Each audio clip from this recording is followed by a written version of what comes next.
కేరళలోని వయనాడు జిల్లా మెప్పడి, మండక్కై, చురాల్మల, అట్టామల, నుల్పుజా గ్రామాల్లో మంగళవారాల్లో భారీ వర్షాలు బీభత్సం సృష్టించాయి. కొండ చర్యలు విరిగిపడి గ్రామాల ఆనవాళ్లు కూడా లేకుండా పోయాయి. వందల ఇళ్లు నేలమట్టమయ్యాయి. వందల మంది బురద మట్టిలో కూరుకుపోయారు. వారిలో 143 మంది మృతదేహాలను ఇప్పటిదాకా అధికారులు వెలికితీశారు.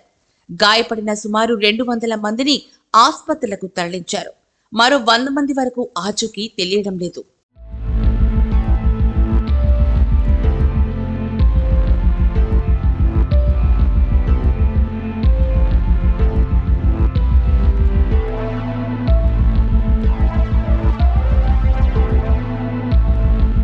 మరోవైపు ఈ గ్రామాల్లో టీ, కాఫీ తోటల్లో పనిచేసే 600 మంది వలస కూలీల ఆచూకీ దొరకడం లేదు. అనేక మంది శిథిలాల కింద చిక్కుకొని ఆర్తనాదాలు చేస్తున్నారు. వీరిని కాపాడేందుకు సహాయక బృందాలు శ్రమిస్తున్నాయి. ఆర్మీ, ఎన్డీఆర్ఎఫ్ సాయంతో సహాయక చర్యలు కొనసాగుతున్నాయి. తాళ సాయంతో వరదల్లో చిక్కుకున్న వారిని సురక్షిత ప్రాంతాలకు తరలిస్తున్నారు. వాయనాడ్ విపత్తు నేపథ్యంలో కేరళ ప్రభుత్వం 2 రోజులు సంతాప దినాలుగా ప్రకటించింది.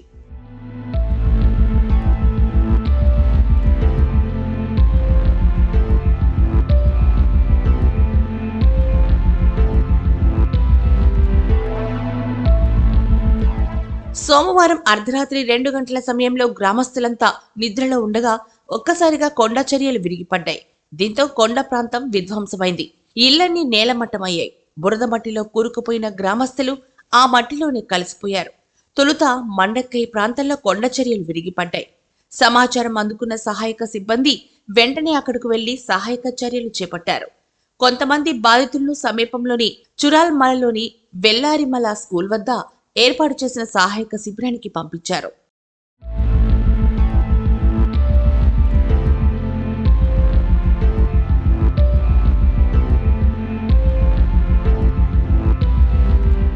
మంగళవారం తెల్లవారుజామున 4 గంటల 10 నిమిషాలకు వెల్లారిమల స్కూల్ సమీపంలో మరోసారి కొండ చర్యలు విరిగిపడ్డాయి.